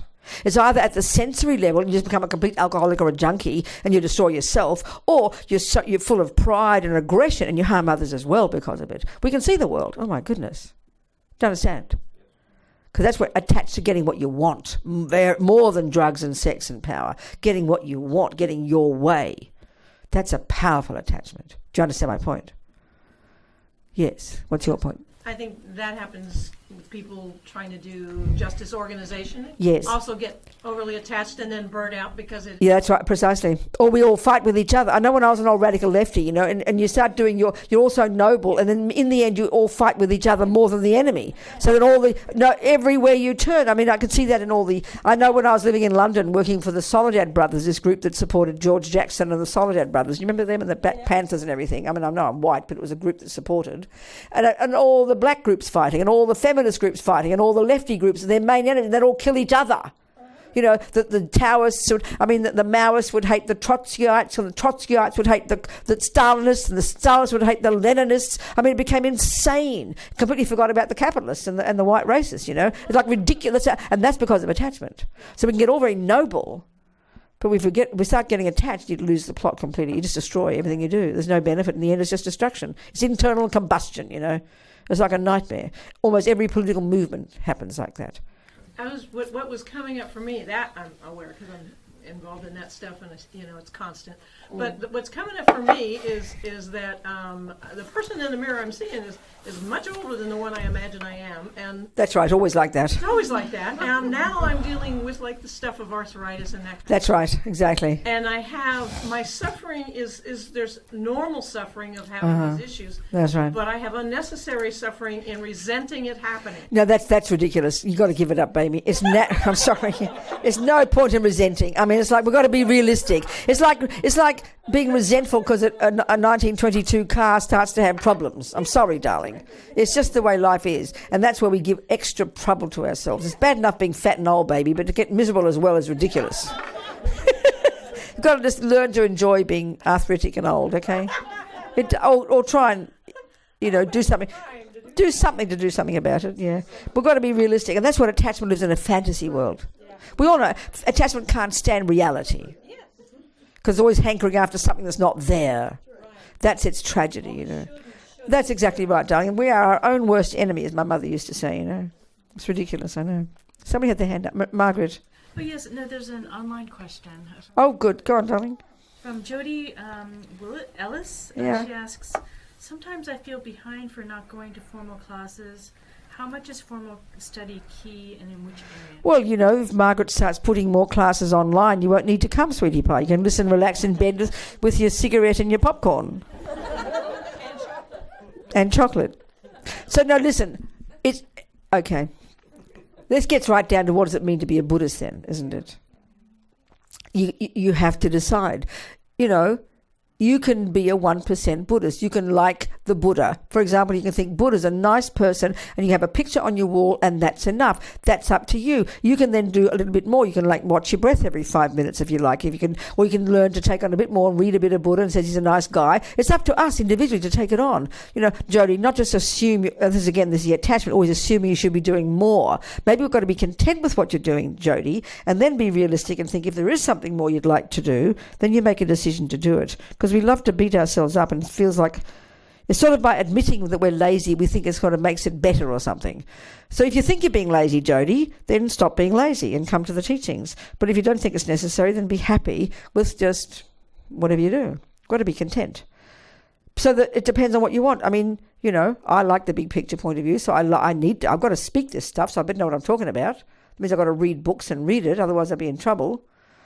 But I enjoy that, you know. So it's up to individuals to know what. But in general, if you really want to be a serious Buddhist, that is, if you commit to being a Buddhist, then you've got to realise that being a Buddhist doesn't mean a person who watches their breath. I mean, dogs watch their breath. You know, excuse me. Communists can watch their breath. It's like chaotic and absurd to think a Buddhist watches their breath. It's like ridiculous. A Buddhist then is a person who likes the Buddha, who decides they want his style of life, which means looking at your mind, becoming less neurotic, less killing, less jumping on the wrong partners, and, you know, start controlling your body, speech and mind. That's what Buddha would suggest. If you decide you're a Buddhist, then obviously put your money where your mouth is. I mean, if you say you want to practice piano, you've got to practice piano, honey. So it's up to you, Jody, what you decide to do when you put your money where your mouth is. I don't know if that answers her question or not. She can let me know. Yes, darling. Could you speak to how Fear. would play into... It's very interesting, you know. It's very interesting. A common question is, where's fear in Buddhist psychology? Well, I'll tell you, all these neuroses, the way Buddhism describes them, ego grasping, which gives rise to attachment, which gives rise to aversion or anger, which gives rise to this, and then jealousy, and then arrogance, and all the other dramas, they are rooted in fear. Fear is their flavour. And this is the point that Buddha's making, which sounds so cosmic to us. As Lama Zopa says, when you've rid the mind of this stuff, even to some degree, you are fearless, literally. We've put fear as a separate status. But have a look at anger. Think of a person having an angry fit. They're screaming, their mouth is open, the spit's coming out, irrational words, eyes like saucers. We say, oh, they're angry, but excuse me, they're having a serious panic attack, aren't they? That's fear, darling. Look at jealousy, the horror of what's happening. Look at attachment. When you're fiercely attached to a person and you think they're leaving you, you want to die. The fear is so outrageous. Look at all the unhappy states of mind. Their flavour is fear. They're not separate. So why the fear we have in panic attacks and anxiety, that's fear, and that's due to attachment and all the fantasies and the unspoken stories never stopping, all the things we think we should do, would do, if only they wouldn't do, all these balls in the air, having a panic attack because attachment is like this little eye-based thing that's got to make it all perfect. And sometimes it's unbearable, we can't cope. That's anxiety, it's panic attacks. Worry is fear. The presence of attachment in the mind manifesting in the multitude of ways that it does is what brings the fear and the anxiety and the worries. But it manifests differently in different people, you know. Do you understand, darling? What else? Somebody else? Yes. May I ask you your definition of a correct teaching and wrong teaching? In Buddhism, in general, because there are so many teachings I know that, in the world. What is a correct teaching? well, that's a really good point. It's a very good question. I think it's contingent. It's relational. It's not an absolute. So if you are practicing, if you decide to study Bach's music, it's a really good question. If you decide to study Bach's music, then the right note to play isn't an absolute right. It's based on what Bach's music says. It mightn't be right for African music. It's contextual. Can you hear my point? It's a relative phenomenon. There's not an absolute right note. It has to be related to Bach's style, Bach's theories, according to that piece and all the interrelationship of all the other notes. That's one way of saying. Buddha would say everything's interdependent. He would say that we can come to a conclusion. Okay, that's music. Now, mathematics, There's a certain model. That Arab gentleman years ago, when he threw out the silly old Italians X's and V's and understand, and he came up with a 0 to 9. Mathematics is a highly sophisticated system, isn't it? Well, you can pretty much come up with what the right answer and the wrong answer when it comes to simple things. It gets more complex, but it's still contextual. It's a contextual, contingent thing. What is true, what is not. Now, when it comes to, let's say, Buddhism, one way of approaching what Buddhism is a system of ethics. It's fundamentally a system of ethics, of morality, of what is positive action and what is a negative action. That's one way of framing the entirety of Buddha's teachings. So he's very clear about what that means. So he would say, this is a really good point. When I was a Catholic, remember I mentioned before, my Jesuit priest friend, I asked him, by definition, what is a sin, which means a negative thing. It's true, isn't it? Sin is a bad thing. He said, by definition, that is defined by God's having said not to do it. That's what makes it negative. Can you hear that point? Can you hear that point? Yeah. Well, that's kind of intense, isn't it? I'm not criticizing it. He said there is some natural law. In other words, Jesus would say, don't kill. Why not, Jesus? Because God said, because God's the boss. Now, excuse me, in your mother's household, when you were a little boy, your mummy said, don't do that. You probably said, why not? And you know the answer, because I say so. So that's a very powerful view of what we have of morality. It's what the judge says, and the police say, and the mummy says. And that's the dualistic, Buddha would say, that's a dualistic view of morality. Buddha would say that a good action is one that benefits another human being, another sentient being, and a negative action is one that harms another. So that's fairly simple to prove. I mean, it becomes more nuanced, but by definition for the Buddha, morality is a natural law. No one made it up. No one is the judge. There's no rewarding. There's no punishment. There's no concept like that in Buddhism. So the fundamental point in Buddhism is to practice good ethics. So he says, first of all, he would suggest we don't kill and don't lie and don't steal, because I think it's pretty easy to prove quite quickly if you did some market research in this room that nobody likes being lied to, stolen from, etc. So that would be good enough. And if you think of the world, the monkeys and the dogs as well, they don't like getting harmed and stolen from. So I think it's a fairly good criterion, a fairly simple level of a criterion. But even more subtle than that, then the Buddha would say, the main thing that determines the quality of what we do, he says everything we do will leave imprints in our mind. So that what determines whether what you think and do and say will leave good seeds in your mind, which will ripen as future happiness, is your motivation, your pure wish to help others. It doesn't mean you help others in the end, but we can eventually get that wisdom. So there's these different levels of understanding the way Buddhism talks about morality, but it's a grounded, natural thing, not some imposed thing, he would say. So then when it comes to being a right teaching in Buddhism, there are a million variations in Buddhism. And even in Tibet, since India, there's whole new schools of thought about this and that and that. And maybe that's okay because that's human beings. But in the end, Buddha says, reality is reality, and we have to learn to find it ourselves. By following instructions, of course. It's not something imposed. Finally, Buddha talks about ultimate reality and conventional reality, and that's what things are. This is how things are, and our job is to discover how things are. It's not something that's made up or imposed by anybody. There's no concept like that in Buddhism. And that's what's difficult. That's why they talk about the wisdom teachings in Buddhism. And that's for us to find out by doing the work ourselves. Are we communicating? Thank you. Okay. Good. Absolutely. That's right. Definitely something to think about. There's no time to go into it here. I mean, tonight, quickly, But we can maybe talk more tomorrow. It's not easy. I know, I remember, that's what the Buddha's saying, don't believe what I tell you. Okay, if someone says 1 + 1 is 2, This is right. they will tell you that, but then you don't have to, it's not enough to believe it, is it? It's not enough for you to believe it, is it? You have to go and prove it. You've got to prove it to be true yourself. That's Buddha's approach. He says, don't believe me, but you've got to have confidence that maybe the person is being valid who's going to tell you that 1 + 1 is 2. You can't just believe anybody because you'll be up the garden path you can't be up a garden path without a paddle, but you know what I'm saying. Go on. But that's what I'm asking. Exactly. Yeah, it's easy to prove 1 and 1, but how can you prove such a complex teaching? How can you prove E equals MC squared? You've got to start with 1 plus 1, baby. It's one step at a time. You can't prove it immediately. If you heard Einstein for the first time, there is no way in the universe you can prove him to be true. But you would take that body of information as your working hypothesis and you'd go one step at a time, wouldn't you? Wouldn't you? What else is there? What else would you do? Is that not the method you take?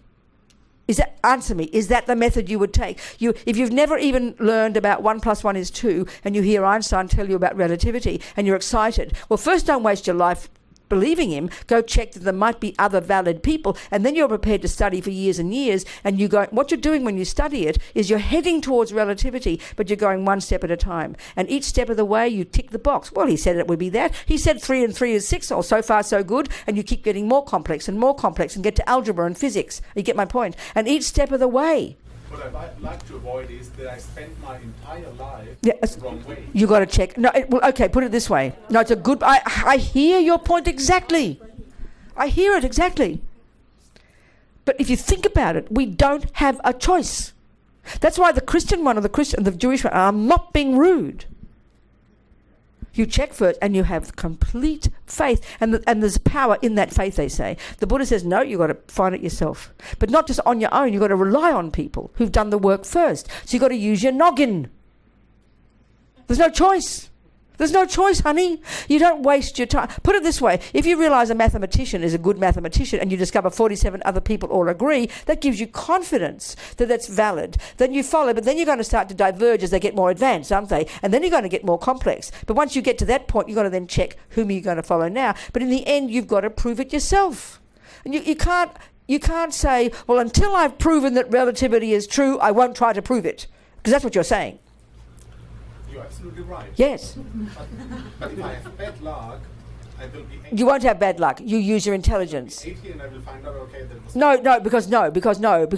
Because everything you did until you're 80 is still good. And now, that's what Buddha said. He came through that amazing system and he didn't throw it all out. It's not as if they didn't lead him up a garden path. They were amazing. And then he said he went further. Don't believe him, but he said he didn't throw anything out. He went further. So if you can go to relativity and then go further, you don't chuck anything out. And you'll find pretty quickly. I mean, that's why we've got to use our intelligence.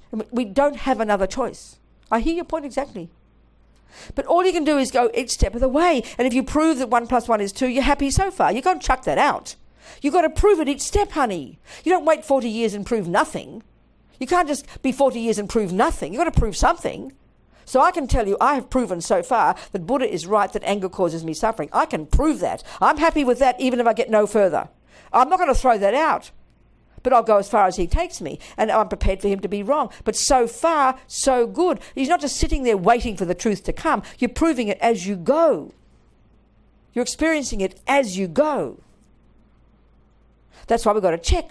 That's why with religion we're idiots. I remember reading about some fellow, an American, years ago, who started a yoga center and he pretended to be a yogi. He pretended to be a guru just to show how stupid we are, and everybody becoming devoted to him and asking him to be their guru, and he told them it was all a load of rubbish.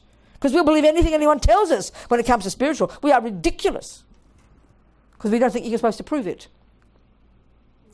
So have confidence in your intelligence. And listen, check up, analyze, but don't be so cautious that you're terrified and you end up doing nothing. Learn from your experience. Can't be bad. What do you think? Thank you. Good, darling. Go on, sweetie. It's 9:15. Time to go home, isn't it? Oh, go on. It's kind of like a bad marriage, you know. We I don't know about bad marriages. I've never had one. well, we get into a relationship and over time learn that this isn't really compatible, and we'd both be better off if we did something different. But we take what we learned in that relationship. That's right. You keep moving. You don't just throw it all out. You keep moving. You keep moving. If we're really in touch with our own mind and using our intelligence and using our wisdom each step of the way, then you're paving your way to something. It's not like waiting to discover 50 miles on that it's the wrong place. The process is part of it as well. And you're learning as you go. And you're enriching yourself as you go.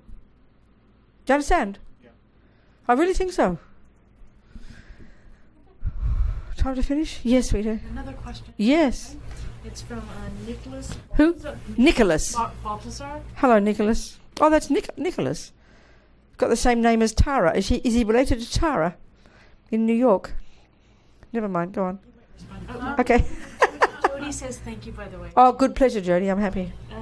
So are there beings who since beginningless time never had any imprint of Dharma, i.e. never heard a mantra, never... I don't know. I doubt it. I doubt it, Nicholas. I doubt it. That's all I can say. What else, people, before we go home? Anything? No questions? No questions?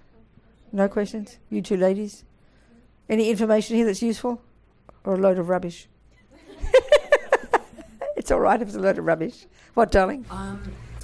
How much does ego connect with attachment? Well, the way Buddhism talks about ego is that just the word, it's a fairly loose word we use, isn't it? That when we got this really primordial sense of an I, ego, then attachment is its main voice. This frantic craving to get what I want. You can see it with some kids. Well, I mean, I'm not trying to be rude about Mr. Trump, but you can see it with Mr. Trump. Maybe if Mr. Trump is what he really looks like, he seems to have a very strong ego, if it's speaking in this way. So he's super attached to getting what he wants, and he can add pride to the mix. He's very arrogant. I mean, with respect to him. It's good to analyse people, but not being too judgmental. You can sort of see it playing out, can't you? So a person who's very determined to get what they want. That's what ego is. Then they're hugely attached to their way of doing things. Or you understand? So that's very much, it's the voice of ego. It's the main voice of ego. And we've all got it to some degree. Do you understand what I'm saying? That makes sense? Yeah. Yes, darling. I know you said before that you refuse to judge people who blindly believe in God, right? And I will respect anybody who have the right to have their own views. I might argue with their views, I might debate with their views, but I wouldn't be so rude as to say they're a load of rubbish. Who do they think they are? That kind of arrogance, you know. But isn't there a little bit of intellectual laziness then, because they don't take that process that Buddhists take? Yeah, but that's their business, not mine. That's their business. I'm not. I would know. No, I would not say that. I'd say it's a particular philosophical position that there is a being who is superior, who did create the universe, who is necessary not to be questioned. I think that's a very powerful view. And I think a person, frankly, if you look at the world, in my opinion, I'm not trying to be weird here. If you have the choice between a view that says you're just the brain, no one knows why you're born, no one knows what causes happiness, and no one knows what your potential is, between that view, which is our materialist view, and the view of total faith in a creator, excuse me, take faith in a creator any day. Because the other one is just becomes nihilistic and despairing, and you blame everything. That's a nightmare. I'm saying the negative side of that view, you know. For me, any day, better to have faith in your heart. I mean, you hear the stories of people who've got faith. How can you possibly doubt? It's blissful. I remember even one time, years ago, we had a conference in San Francisco, and we had there was a discussion about restorative justice. One of my friends in North Carolina, he worked with all the young. He happened to be black, it's incidental, and he worked with the young black kids in prison. And then the woman he was having a meeting with, she happened to be white, and her daughter, so his son had been murdered in a bar in Raleigh in North Carolina, and her daughter had been raped and murdered by this boy. And that was, whatever. So the point was, each of them in their own way, she was a devoted Christian, he was a devoted Buddhist. So he was asked on the television news, how do you feel about the murderer? He was in tears. How can I not have compassion? His suffering is only just beginning. We must look after our young men. The mother, she said that she wanted to meet the murderer and the rapist of her kid. Just this young white boy out of his brain on drugs. He felt compelled to murder this girl he just raped. So he was so happy to meet the mother. And he told her that after he'd raped and then before he shot in her head, her daughter, the daughter looked at him and said, I forgive you, and God does too. Now, excuse me, that's her faith. She's 16-year-old and she's about to be murdered. Wow, that's pretty cool, isn't it? I mean, of course you're right, but that's not the issue here. In the end, what I'm talking about, this is another discussion now, that I don't care whether the view is right or wrong. I don't care that if it brings you to become virtuous and calm and forgiving and compassionate. I don't care. Believe that a monkey made you. I don't care. In one way, I'm talking. If it brings you to become more moral and kind, wow, think what you like. I'm serious now. If you want to find truth, that's something different. But truth for the Buddha has got to be linked to morality. If it's not linked to ethics, it's just intellectual garbage, you know. That's another discussion, though. Do you understand? Yes. Yes. Okay. I'm addicted to chocolate. I ate my piece of chocolate cake. Now I want to go. I'm thinking about that second piece of cake. That's right. So that recognition that I ate Yes. the cake. Yeah. And I'm saying I want another piece, but Yeah. I kind of know I shouldn't go. Yeah. What is that bridge? Is the you know, it's like you argue the wisdom in you, knowing that the second piece won't make you happy, it'll just make you fat. I mean, you use any logic. Part of it, we've got all these different thoughts in our mind, haven't we? I like to call them my roommates. I mean, we've got positive roommates called kindness, intelligence, wisdom, your conscience, whatever words you like. We know those parts of ourselves. But when attachment's very strong, they're kind of they're sort of under the bed hiding. They don't come out because attachment's running the show, isn't it? And you can't stop your hand. Even the goodness is chatting. Or your good roommate's saying, "Shut up, just Robina, leave the cake there," and your hand's going out and shoving it in. And you're going, "What's going on here?" You know, we know that one. So you simply learn to argue with it. It's not comfortable. You make it. The wisdom in you decides. Robina, leave the cake there. It's all right. And you use whatever you can to argue, so you're changing your habit. That's all. Stopping and you're making a different decision. That's right. You make a wise decision if we can. That's what good behaviour is all about. You don't say those crummy words. You don't beat the person in the face because you don't like them. You don't ram into the back of the car in front of you because you're not happy. I mean, it's called good behaviour. And that's practice if we do it properly. Because every time you do something, you're training yourself to become better at that. So if you keep putting the cake in the mouth, you're training yourself to keep putting the cake in the mouth. If you train yourself not to, then you're training yourself to do that. It's sort of obvious, except we keep falling off the wagon, don't we? Go on, darling. And this one, I don't know how I'm going to word this. Never mind. We'll be. I've had a lot of accidents. Car accidents. No, foot, head, Oh, okay. back, All right, darling. Okay. And there's pain in those. Absolutely. So I look at the pain, Yeah. and if I make friends with the pain. Yeah, this is a really hard one. This is enormously hard, you know. I mean, when you talk about my friend AJ in prison, learning to love prison and be a happy human being, that's the same kind of thing, because when you've got mean people who think you're a monster, it's very hard to change your mind about it. But it's the same with your physical pain. It's just the body's much more intense, isn't it? Because it feels so absolutely concrete. And it's extremely hard. It's extremely hard. But it's the possibility. We use whatever tools we can, but it's possible. And there are all sorts of people working with this kind of approach with pain. Because when we do realise it is very much dependent on the way we see it. So in other words, if there's anger and resentment there, that causes the pain to be so much worse. So we know that, but it's not easy. But the thing is, sometimes, yeah, it's not easy. There's many techniques, and they're all down to how you interpret it. They have to be, you know. Absolutely. Do I cause that? What, darling? Cause and effect. Well, that's another discussion. We'll have to wait for some weekend for that. Okay. I think it's time to go home, maybe. Time to go home, people. So I thank you very much. Here we've been nearly 2 hours. As many, Buddha would say, is as many thoughts that we've had, is as many seeds that we've planted. Nothing has gone astray. So we think, how fantastic. May we nourish these seeds from this moment forward with our own effort, according to our approach to life, our own goodness, our own virtue, our own whatever we just choose to do, whatever path we take, you know. May we never give up nourishing these seeds so that we can develop our marvellous potential for our sake and the sake of others. Gewajinyu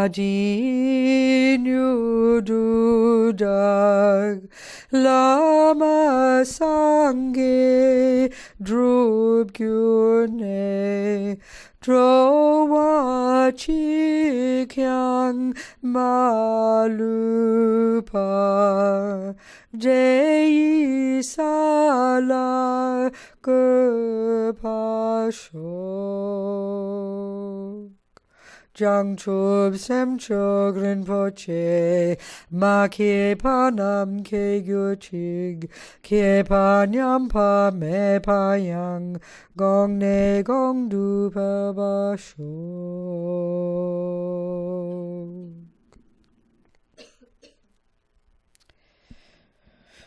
All right. So we see some of us tomorrow. Oh, clapping. Good, clap. Go on. So we see some of us tomorrow, and you can, in my opinion, you can come for half an hour, you can come for the day, you can come for whatever you like, isn't it? Very welcome. We'll chat a bit more about all this business, go a bit more deep into the business of karma and reincarnation, how it works and all that stuff. Okay? Thank you, sweethearts. Thank you so much. Thank you, Margaret. Thank you, darling. How kind. Thank you. Want to over your head? Yes, there you go. Okie doke. Goodbye. Thank you.